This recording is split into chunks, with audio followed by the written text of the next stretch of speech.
오늘 말씀 제목은 히스토리라는 제목으로 말씀 나누도록 하겠습니다.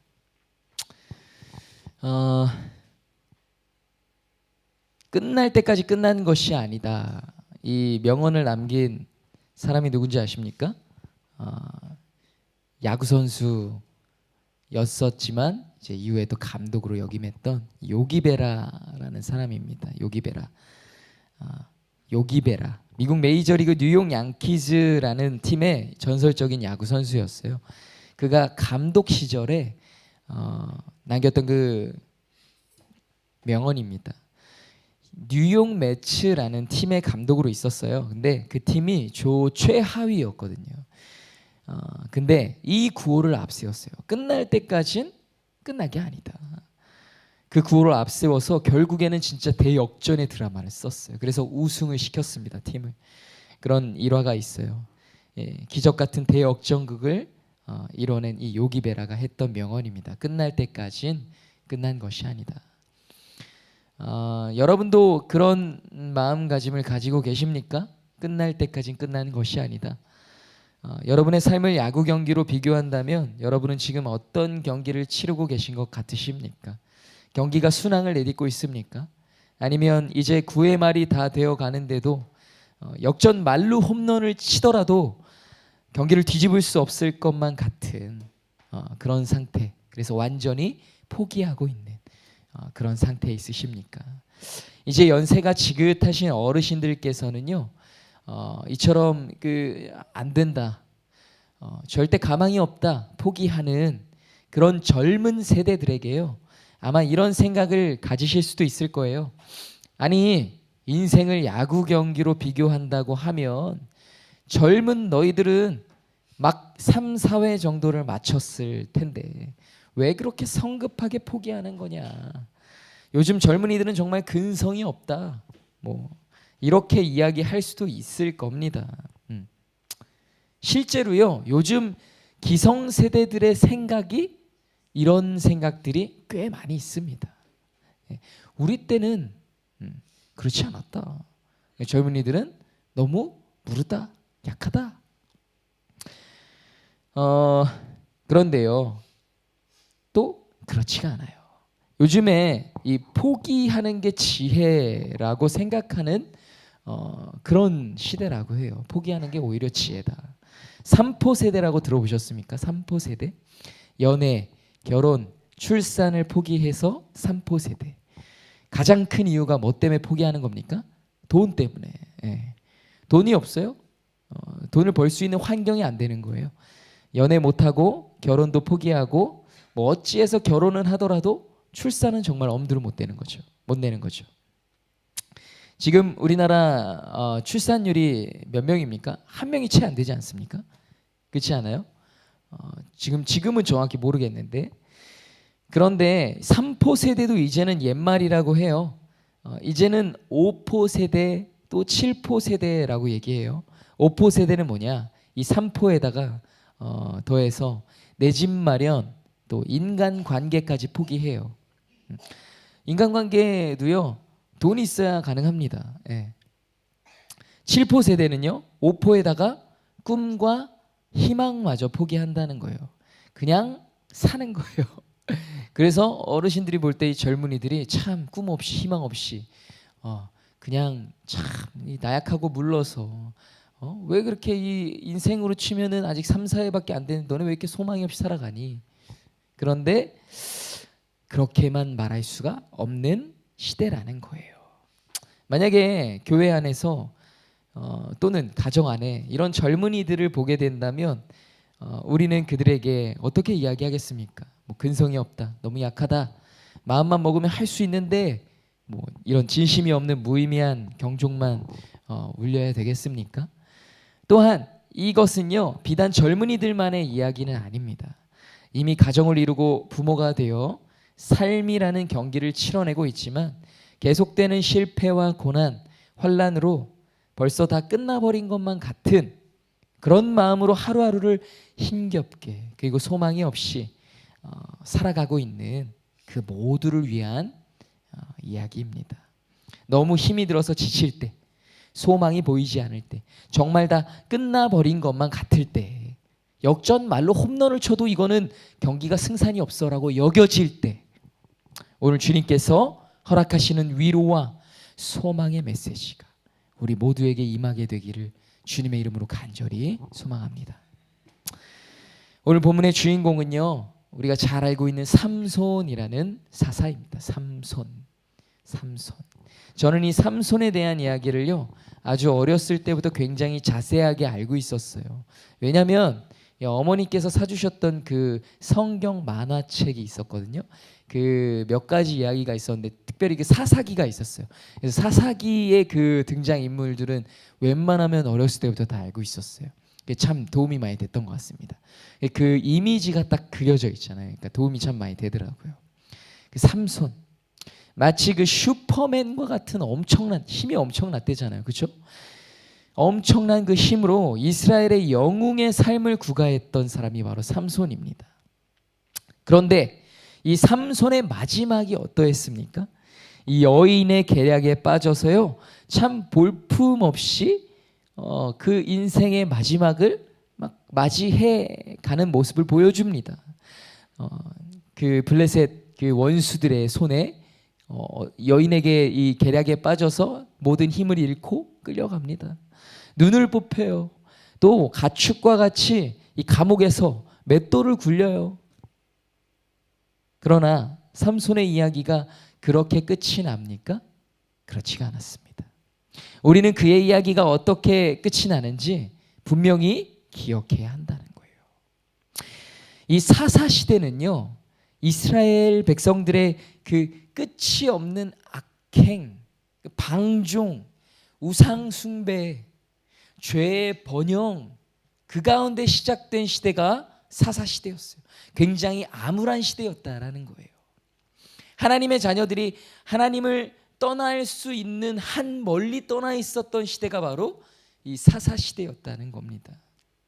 그래서 하나님이 사사를 세우셔서 이렇게 막 멱살을 잡고 끌어오신 그 시대가 사사 시대라는 거예요. 지금 시대도 마찬가지라고 생각합니다. 어두운 시대예요. 그때 그 사사 시대에 거의 막을 내려가는 시대의 사사였던 자가 바로 삼손이었어요. 그래서 그런 걸까요? 여러분, 이 삼손 좀 이상해 보여요. 여태까지의 사사들의 모습과는 조금 달라 보입니다. 조금 이상해 보입니다.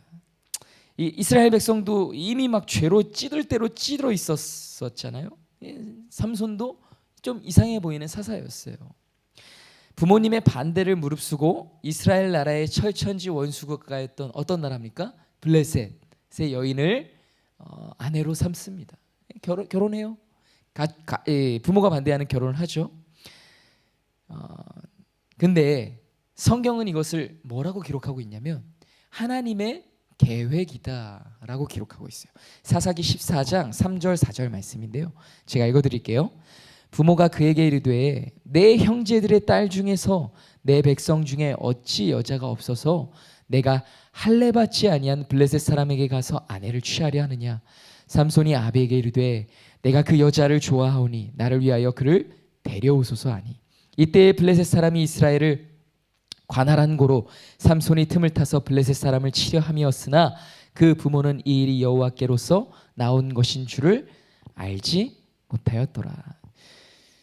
부모를 당연히 하지 말아야 할 결혼이었고 부모님의 반대를 무릅쓰고 강행하는 그 결혼이 결국에 뭐 어떤 거였다라는 거예요? 여호와께로서 나온 것이었, 하나님의 계획이었다라는 거죠. 그렇지 않습니까? 우리가 보기에는 참 이상해 보이고 우리가 보기에는 잘못해 나가는 것 같은 일이지만 그 일이 어떻게 돼요?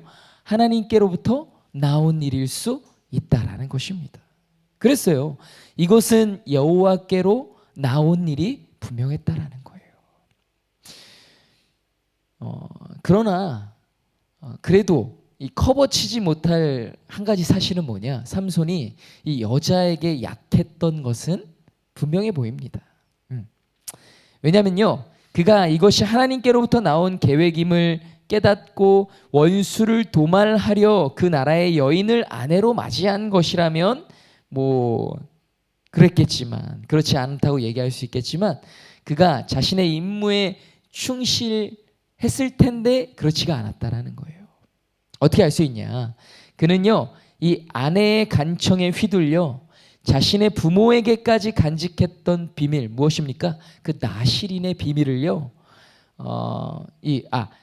부모에게까지 간직했던 비밀이 뭐였냐? 그 어린 사자를 찢어 죽인 그 일을 아내에게 말해버려요.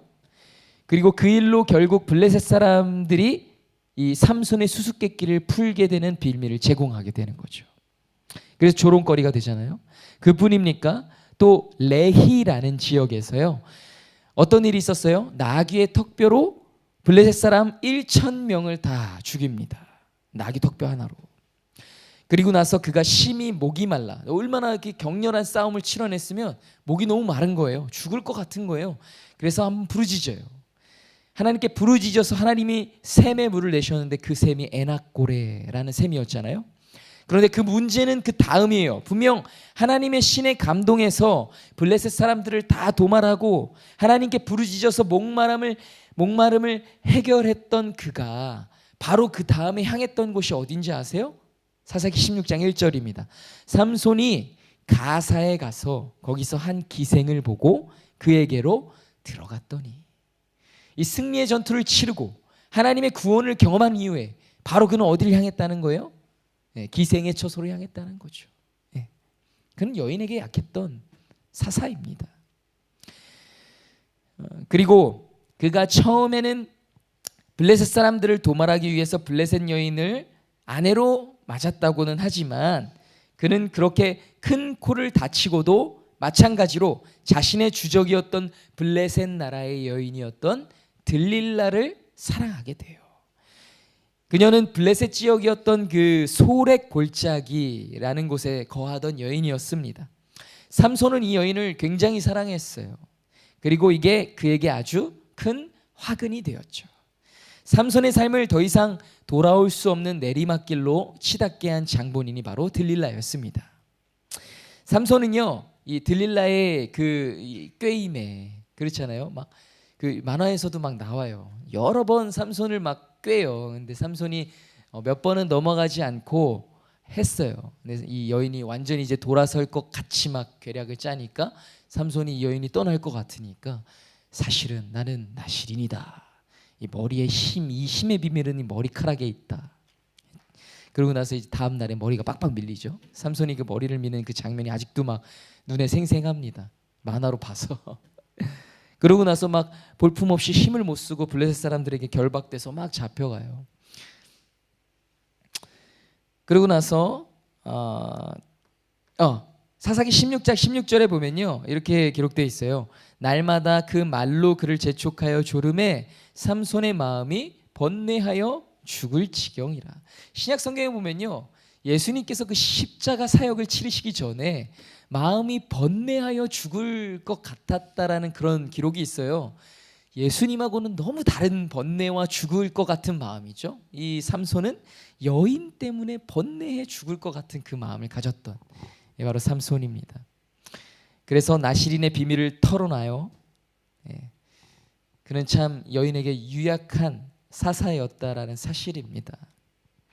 삼손의 비밀을 알게 된 그 이방 여인 들릴라가 그의 머리를 다 밀어버리죠. 그리고 나서 끌려가고 눈을 뽑힙니다. 그리고 놋줄로 매어 그리고 옥중에서 맷돌을 짐승과 같이 돌리게 하는 거예요. 굉장히 그가 당할 수 있는 수치는 다 당한 거죠. 최악인 거예요.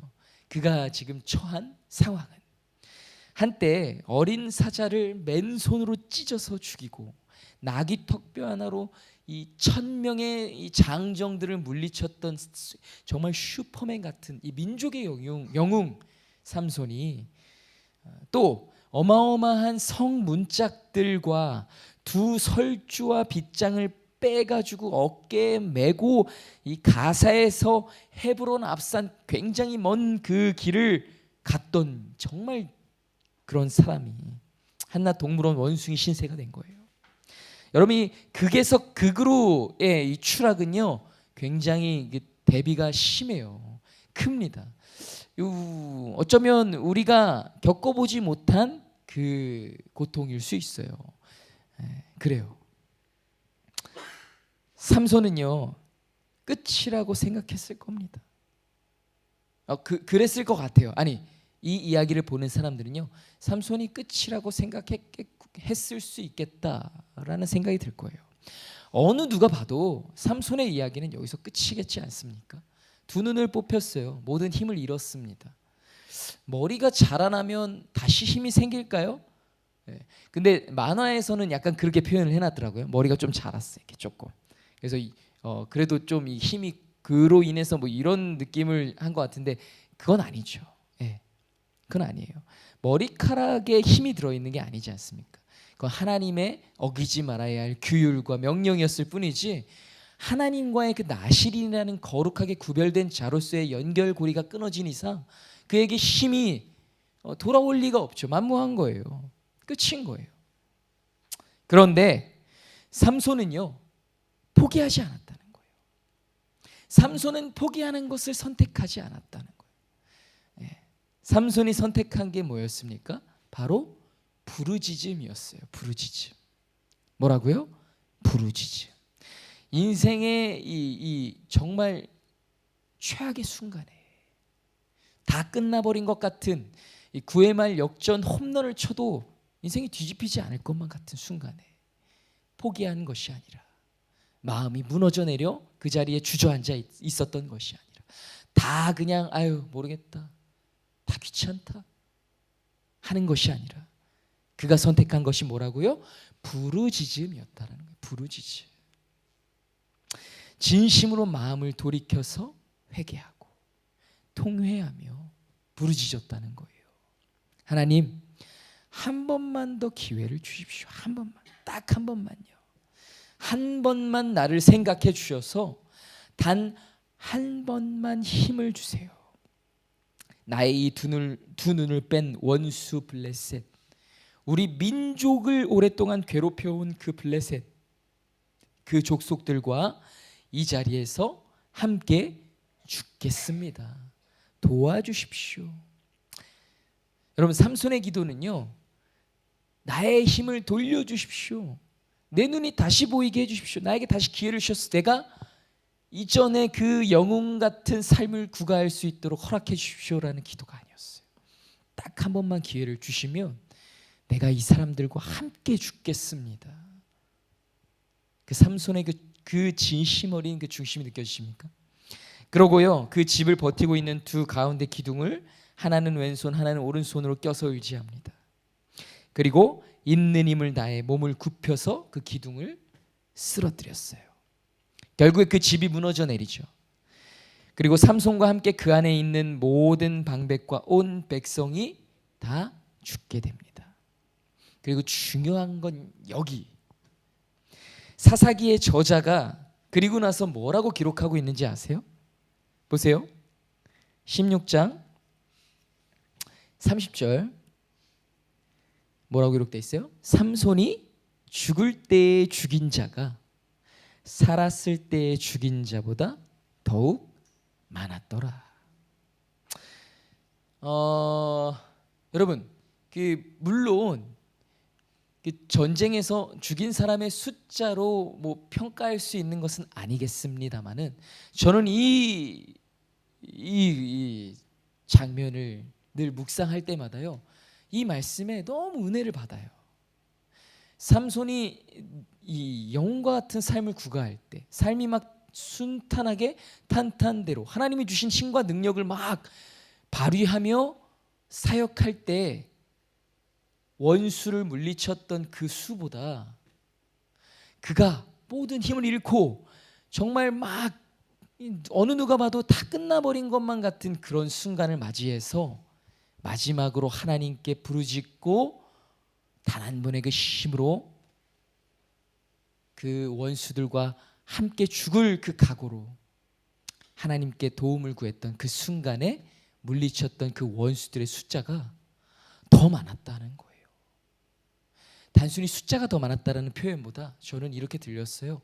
삼손이 살아생전 쓰임 받았던 그 순간보다 그가 죽기 전 쓰임 받았던 그 단 한 순간의 쓰임이 더 값지고 귀했더라.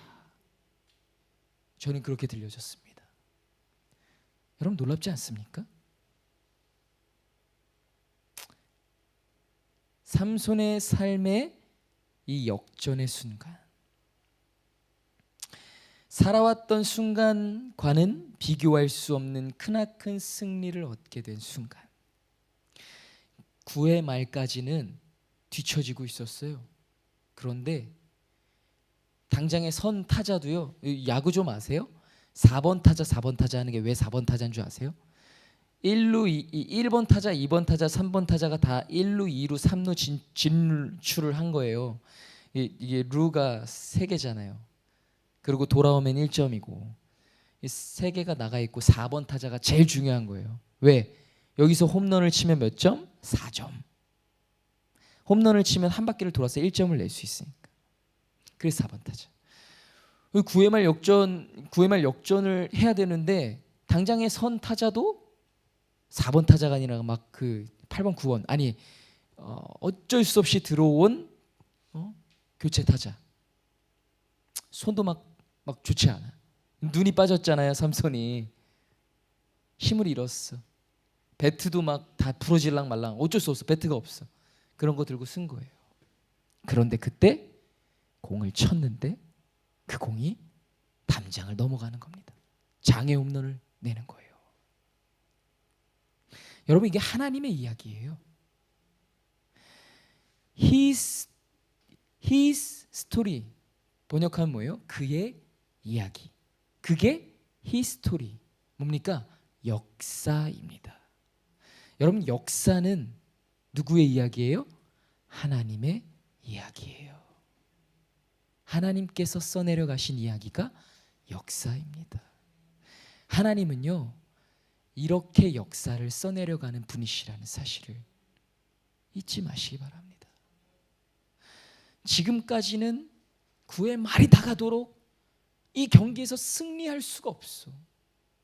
지금 당장 4번 타자도 아니고 타자도 이야 이 뭐 망했네 망했어 끝났어 포기잖아요. 근데 그때 삼손은 포기하지 않았어요. 요기베라도 포기하지 않았어. 끝날 때까지 끝난 게 아니야. 하나님이 감독되셔요. 포기하지 마 종인아. 하나님 저 4번 타자도 아닌데요? 괜찮아. 하나님 배트도 이거 다 부러질랑 말랑 이거 어떻게 저 손목이 지금 다 나갔는데 타석에 서 네 공이 오면 휘둘러 네 모르겠다 눈 질끈 감고 휘두를 때 그 공이 배트 정면에 맞고 담장을 넘기는 거예요. 그게 그의 이야기. 그게 하나님의 이야기. 그게 역사라는 겁니다. 여러분 하나님을 믿으십니까? 저는요 이 담임 목회를 시작한 이후로 이 하나님을 이 머리로가 아니라 가슴으로 더 알아가는 것 같아서 너무 좋아요. 하나님은 알면 알수록 정말 좋아요. 좋은 분이에요. 머리로 알면 이해할 수 없어서 좋아할 수가 없어요. 이 가슴으로 깨닫다 보니까 하나님을 깨달아가고 그 하나님을 더 사랑하게 되어갈 수밖에 없네요. 그게 히스토리라는 것입니다. 하나님의 히스토리, 하나님 히스토리. 그의 이야기는요 결코 평범하지 않아요. 단 한순간도 예상 가능한 전개로 흘러가는 적이 없다는 거예요. 여러분 아침 드라마 자주 보십니까? 요즘에 아침 드라마 해요. 근데 아침 재방송하는 드라마는 이게 많이 보시는 것 같은데 아침 드라마의 그 특징이 뭐예요? 굉장히 전개가요 예상할 수가 없어요. 예, 그게 맛이에요. 예, 막 그러잖아요. 막 내가 네 애비다. 내가 네 애미다. 예? 내가 네 동생이야. 막 이런 거. 그리고 막 오렌지 주스 먹다가 막 그게 아침 드라마의 전개인데 굉장히 자극적이잖아요. 한낱 사람이 만들어낸 극도 이렇게 예측할 수 없는 기대치 못한 스토리가 많아요. 근데 하나님의 이야기는 어떻겠습니까? 더하면 더했지 덜하진 않습니다. 자극을 위해서가 아니에요. 재미를 위해서가 아니라고요. 하나님께서 써내려 가시는 역사의 이야기가 그렇다라는 것입니다. 제가 소시적 정말 가슴이 뜨거워서 주체하지 못하던 시절에요, 저는 멋모르고 이런 기도를 자주 했어요. 정말 80년을 훈련받아서 8일만 쓰임받고 주님 곁으로 가야 한다고 해도 저는 좋습니다. 네. 정말 그럴까요? 아니에요? 이왕지사 쓰임받는 거 좀 쓰임받기 좋게 쓰임받으면 얼마나 좋겠습니까? 하는 저희 어머니의 이 시선이 느껴지는데 저는 그래도 좋습니다. 왜요? 하나님께서 저를 귀하게 만드셔서 써주실 것이라는 믿음이 있으니까요. 네. 그게 80년을 훈련받아 8일을 쓰임 받는다고 해도 하나님께서 쓰시는 그 쓰임에 맞게 쓰임 받으면 그걸로 충분한 거예요. 사람이 뭐라 하든 그게 뭐가 중요해. 하나님이 만드신 그릇이 뭐 예를 들어 뭐 간장 종지로 만드셨어. 근데 야, 너는 왜 거기 꽃을 두고 이 꽃을 담으면 얼마나 예쁜데 너는 왜 그 그릇에 꽃을 담지 않니? 라고 말하면 뭐라 그래요? 나는 간장을 담기 위해 만들어졌는데, 그리고 간장이 담겨서 하나님께 쓰임 받는 거. 그게 옳은 쓰임이고 그게 가장 귀한 쓰임이고, 사람의 평가는 중요하지 않아요. 진짜 중요하지 않습니다. 세상의 평가는 중요하지 않아요. 하나님께서 어떻게 평가하시는가, 어떻게 쓰시는가, 그것이 중요한 것입니다. 그런 중심이 필요한 거예요. 그래서 그렇게 기도했었어요. 그런데 인생의 구할이 넘는 시간을 고난과 연단, 훈련의 발판으로 삼고 나머지 인생을 하나님 앞에서 역전의 드라마를 펼치며 살아가는 것, 사람들은 대부분 그것을 좋아하지 않습니다. 다 끝나버린 것만 같은 순간이 10년, 20년, 그렇게 80년을 흘러간다고 생각해 보세요. 버틸 수가 있겠어요? 지긋지긋한 연단과 고난 앞에서 변함없이 고상할 수 있는 사람이 어디 있겠습니까? 그런데 그러한 이야기를 쓰시는 분이 하나님이시라는 거예요. 그게 히스토리라는 거죠. 그게 역사라는 거예요. 이 세상에서 당신의 자녀들을 통해 그려가시는 역사의 한 장면이라는 것입니다. 모세가 그랬어요. 80년을 하나님께 연단받았잖아요. 40년을 광야에서 또 고생했어요. 결국 그의 조상들에게 약속하신 가나안 땅은요, 밟아보지도 못하고 하나님 품에 안겼다는 거예요. 그러나 그를 통해 써내려 가신 하나님의 이야기를 보십시오. 누가 그 이야기를 마음에 들지 않는다고 말할 수 있겠습니까? 누가 그 이야기를 감히 손봐야 하겠다고 말이나 할 수 있겠습니까? 감히 이해되지 않을 뿐이지 그것은 하나님의 경이로운 이야기입니다. 우리는 천부 되신 우리 하나님을 믿고 신뢰하며 끝까지 따라가기만 하면 되는 것입니다. 여러분, 고난 가운데 끝까지 낙담하지 마십시오. 조금만 더 힘을 내세요. 하나님의 이야기는 끝난 것이 아니라는 사실입니다. 다 끝나버린 것 같다고 포기하지 마십시오. 끝날 때까지는 끝난 것이 아닙니다. 역전의 기회를 노리며 우리가 선택해야 할 것은 하나님께 부르짖는 거예요. 여러분, 요즘 제가 우연히 계속 듣게 되는 그 말씀의 내용들이 뭔지 아세요? 이스라엘의 회복이에요. 이스라엘의 회복. 놀라워요. 이게 한 분을 통해서만 듣는 게 아니라 여러분을 통해서 들어요. 이스라엘에서 또 이스라엘을 위한 선교 사역을 하시는 분들, 또 이 김우연 작가님 계세요. 그분은 이스라엘을 자주 가세요. 그래서 이 감독이시면서 또 작가 활동을 이어가고 계시는데, 그분이 그 우연히 제 패친이에요. 근데 페이스북이라는 그 소셜 네트워크 서비스에 동영상을 하나 올렸어요. 근데 이스라엘을 가서 그 통곡의 벽을 갔다가 찍어오는 영상인데, 이 유대인의 절기에 그들은 통곡의 벽에 모여 기도합니다. 통곡의 벽 말씀드렸잖아요. 예, 무너진 그 남겨진 그 성벽이에요. 그 벽을 부여잡고 기도하는 거예요. 왜? 이 이스라엘의 이 암울한 그 역사 가운데 정말 그들은 예수를 믿지 않는 사람들은 아직 오지 않은 메시아를 기다리고 있잖아요. 예. 그런데 이스라엘이 회복되고 있다라는 거예요. 그 얘기는 좀 오래 전부터 있었어요. 이스라엘의 회복이. 예전에는 한국 사람들 굉장히 경계하고 싫어했대요. 근데 지금은요, 한국 사람들 보면 굉장히 반긴다는 거예요. 너무 이 마음들이 많이 열려 있다라는 거죠. 그래서 막 진짜 와가지고 막 유대인들, 정통 유대인들은 여기 그들의 이 머리 스타일이 있습니다. 이렇게 여기만 이렇게 따놓고요, 머리 이렇게 여기에 쓰고 막 이게 있어요. 그 정통 유대인들이 와가지고 막 너무나 밝게 막 인사하고 손을 잡고 악수를 하고, 이 감독 이게 그 김유현 작가님하고 그런 내용들을 봤어요. 이스라엘이 회복되고 있다라는 이야기를 해요. 또 어떤 그 목사님께서 또 설교하시는 말씀을 또 듣게 됐는데, 이스라엘을 위해서 사역을 진행하고 계신 이스라엘이 회복되고 있다는 거예요.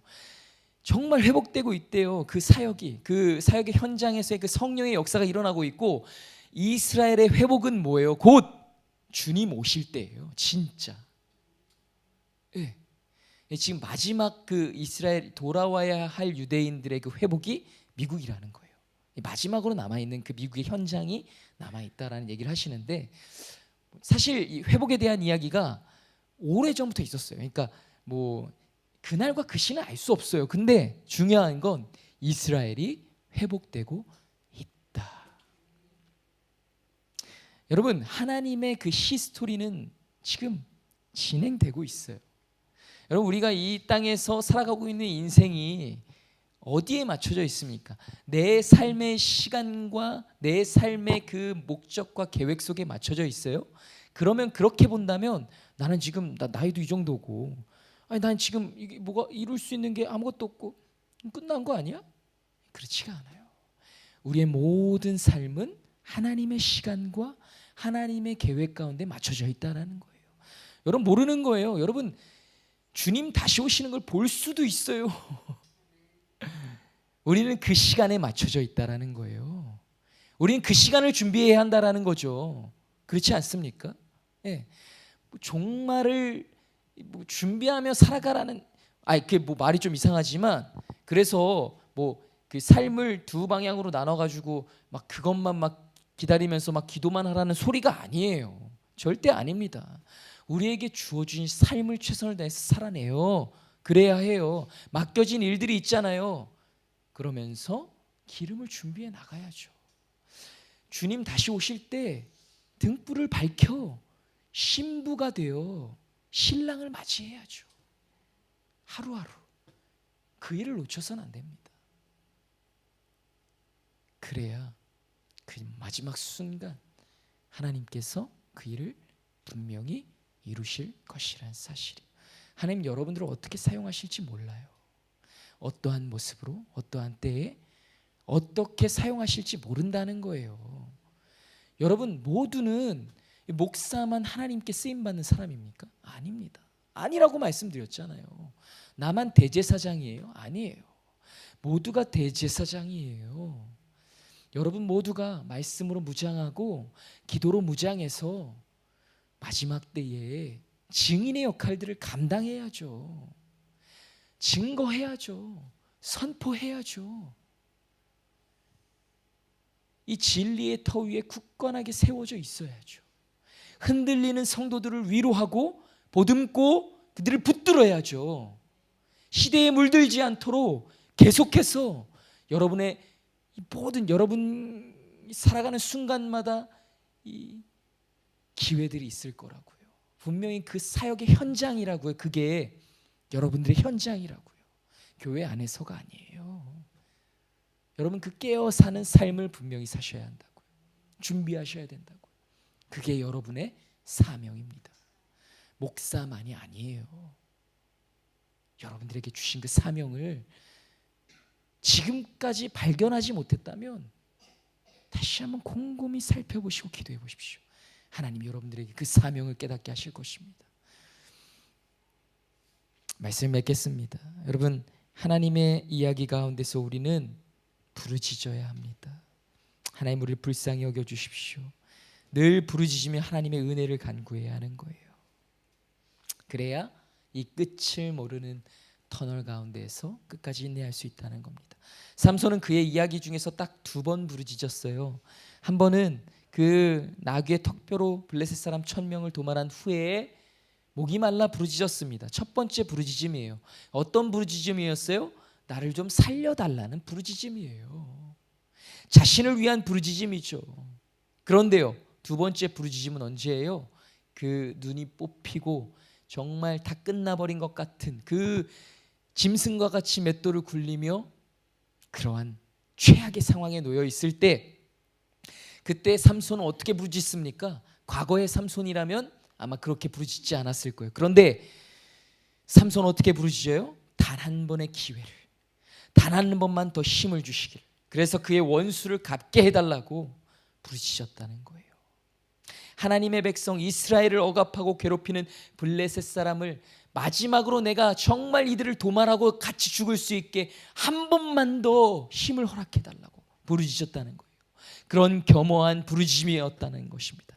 살려달라는 부르짖음이 아니라 그들과 함께 죽여달라는 부르짖음이었다는 거예요. 그리고 하나님께서는 그의 부르짖음대로 삼손의 마지막 역전 드라마를 써내려가셨다는 사실입니다. 오늘도 우리는 함께 부르짖기 원합니다. 이제는 나를 이 고난으로부터 건져달라고, 구해달라고.